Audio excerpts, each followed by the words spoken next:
Қайырлы күн оқушылар, сіздермен мәтіндік есептерді шығаруды жалғастырамыз. Екінші мәтіндік есеп адамның тыныс алуы туралы. Адамның тыныс алуы. Так, мәтінді оқып шығайық. Жас баланың тыныс алу дем шығару жиілігі 1 минутта 35 рет. Ал жасөспірімде 20 рет, ересек адамда 15 рет. Демек, ересек адам жуық шамамен 1 сағатта 1000 рет, тәулігіне 22 000 рет. Bir жылда 8 миллион рет тыныс алады дейтін болса, ересек адамның тыныс алу периодын, жасөспірімнің дем алу жиілігін табуымыз керек. Ал енді берілген жазылайық. Сонда бізде жас бала деп қойық. Одан кейін жас бала, жасөспірім, жасөспірім. Одан кейін ересек адамдар. Ересек. Олар 1 минутта жас бала қанша? 35 рет дем алады екен. Жас бала 35 рет. Ал жасөспірім 20 рет. Ал ересек адам 15 рет. Бұлар барлығы 1 минутта. Яғни жас баланың тыныс алуы 35 рет. Ал жасөспірім 20 рет тыныс алады екен. Ал ересек адам 15 рет.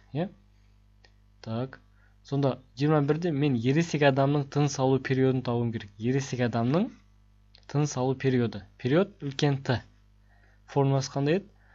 Т бөлінген N. Яғни бұл жерде Т деген ол уақыт. Ал N деген ол бізде мынау тыныс алу саны болып тұр. Так, сонда ересек адам 15 рет тыныс алады екен. Мынау 21-де мен ересек адамныкін сұрап тұр. Сонда 1 минут ішінде ересек адам 15 рет тыныс алады екен. Сонда 1 минутта 60 секунд бар, дұрыс па? 1 минут 60 секунд. Сонда Т-ның орнына 60 қоямыз. 60 бөлінген N. Қанша? Ересек адамдікі 15. Сонда 60-ты 15-ке бөлсек 4 секунд шығады. Яғни ересек адамның тыныс алу периоды 4 секунд.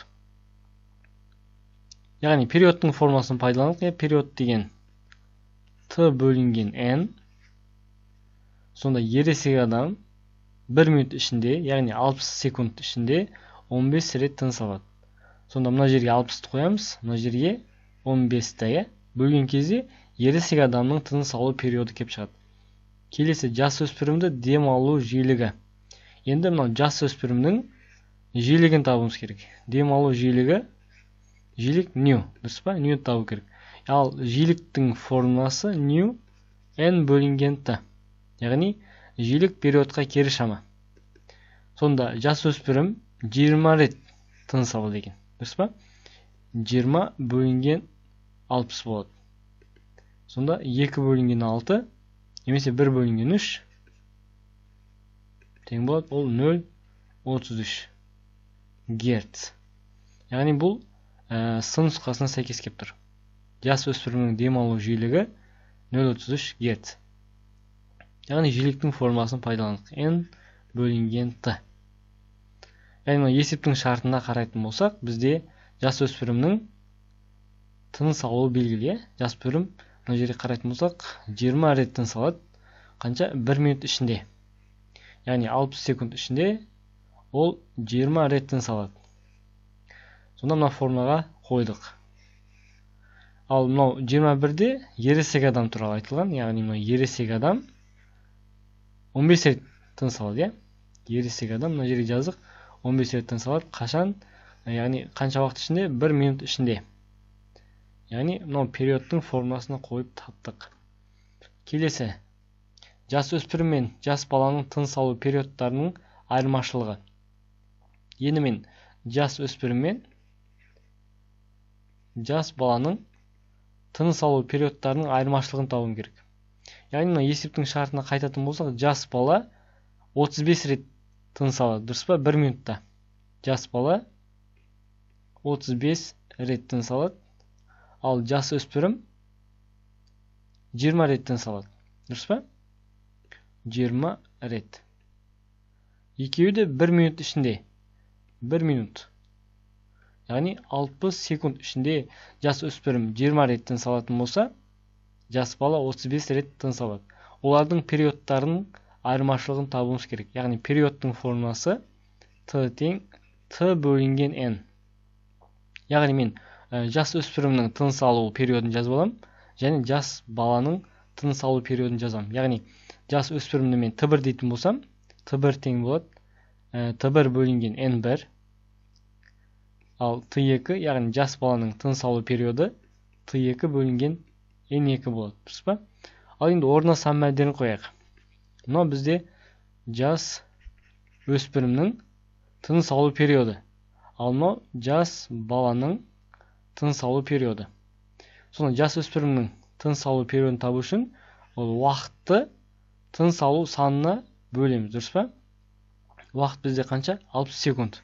Яғни 60 бөлінген жас өспірімнің тыныс алуы 1 минутта 20 рет. 60 бөлінген 20. Сонда 3 секунд болады екен. Ал мына жерде жас баланыкі 1 минут ішінде ол 35 рет тыныс алады. Сонда 60 бөлінген 35. Бөлген кезде бізде 1,71 шығады екен. 1,71 секунд. Ал енді мен олардың периодтарының айырмашылығын табуым керек. Яғни периодтардың айырмашылығын табу үшін, яғни дельта Т, мен жас өспірімнің тыныс алу периодынан азайтам жас баланың тыныс алу периодын. Сол кезде олардың периодтарының айырмашылығы кеп шығады. Дұрыс па? Яғни периодтарын бір-біріне азайтсақ, олардың айырмашылығы кеп шығады. Яғни 3 азайтылған 1,71 тең болады 1,29. Немесе біз оны жуықтап 1,3 секунд деп жазуымызға болады екен. Келесі 24 қарастырайық. Жас бала 840 рет тыныс алатын уақытта ересек адамның тыныс алу саны. Ал есептің шартына қайтайық. Жас бала 1 минутта 35 рет тыныс алады. Дұрыс па? Яғни 1 минутта, яғни 60 секундта жас бала 35 рет тыныс алады. Сонда жас бала 840 рет тыныс алатын уақытта алайық. Яғни 840 рет тыныс алуға жас бала қанша уақыт жұмсайды? Осы жерден x табайық. Яғни пропорция 840-ты көбейтеміз 60-қа, бөлеміз 35-ке.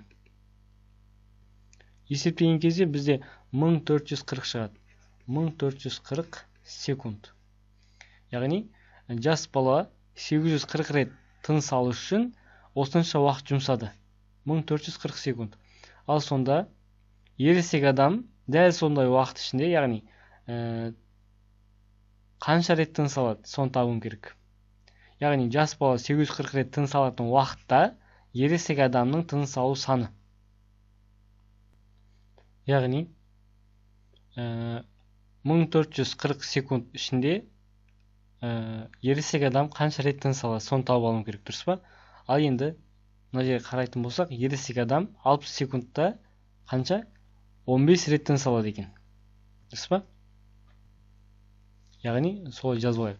60 секунд ішінде, яғни 1 минут ішінде 60 секундта ересек адам 15 рет тыныс алатын болса, 1440 секунд ішінде 1440 секундта ересек адам қанша рет тыныс алады? Осы жерден x табайын. X тең, сонда 1440-ты көбейтеміз 15-ке, бөлеміз 1-ге. Сонда есептеген кезде бізде мынау уақыт 60 секунд қой, сонда мына жерге 60 деп жазайық. 1 минут 60 секунд. Сонда бұлай қарай көбейетті, 60-қа бөлеміз. 1440-та 15-ке көбейтіп 60-қа бөлеміз. Сол кезде бізде 360 шығады екен. 360 деген ол мына Б нұсқасына сәйкес келіп тұр. Яғни жас бала 840 рет тыныс алатын уақытта ересек адамның тыныс алуы 360 болады екен.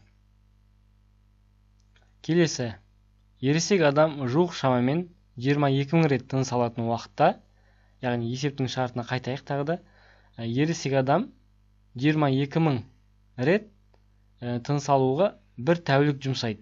Бір тәулік. Яғни бір тәулікте ол 22 000 рет тыныс алады.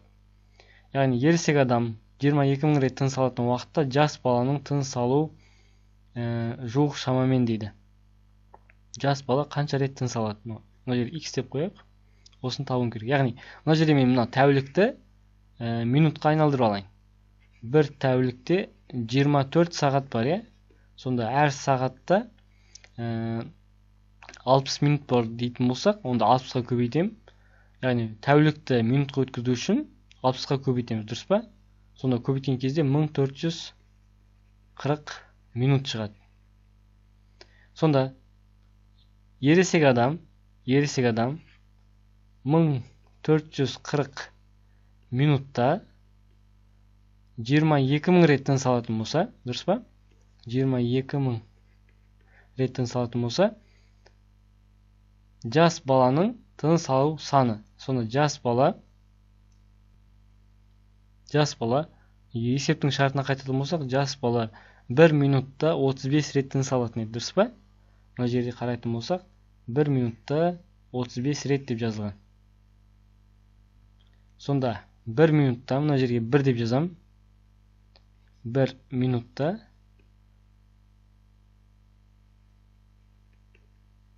35 рет тыныс алады. Сонда жас бала 1440 минутта қанша рет тыныс алады? X. Осы жерде мен X табуым керек, иә? X тең. Сонда 1440-ты 35-ке көбейтеміз. Бөлеміз 1-ге. Сонда 70.400 шығады.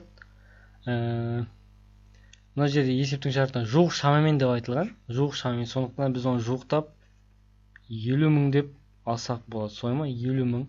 Сонда бұл бізде А нұсқасына сәйкес келіп тұр. Яғни ересек адам 22.000 рет тыныс алған кезде, сол уақытта, яғни 22.000 рет тыныс алатын уақытта жас баланың тыныс алу саны 70.000 болады екен.